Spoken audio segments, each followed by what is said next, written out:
जे गवत आहे रेड नेपियर म्हणून आमचे जनावर सध्या तोच चारा खाता येतं. म्हणजे आम्ही मिक्स कुट्टी करतो पण पुरवणीचा चारा आहे बुवा हा.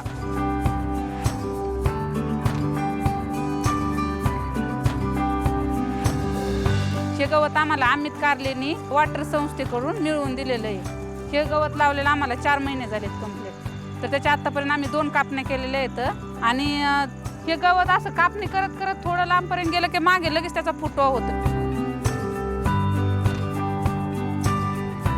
जनावरांमध्ये पहिली कुट्टी शिल्लक राहती होती बुवा, पण आता कसं याच्यात हिरवापणा त्याचापणा पौष्टिकपणा जास्त असल्यामुळे कुट्टी अजिबात शिल्लक राहत नाही. आणि गवत म्हणजे ना चांगल्या क्वालिटीचं आहे, याला भुरी वगैरे कमी प्रमाणात, त्यामुळे जनावर खातात पण खूप आवडीने. आता हे मकाचे फळ आहेत ना 2 रात्रीमध्ये ते जे जनावर सुटलेले आहेत रानटी ते 2 रात्रीमध्ये त्यांचा नासाडी करून टाकते. त्यामुळे जित्राबांची पंचायत होती, नासतूस होतोय सगळा. तसं ह्या गावताला ते जनावर काहीच करत नाहीत, त्याच्यामुळे हा चारा व्यवस्थित जसाची तसा राहतोय. म्हणजे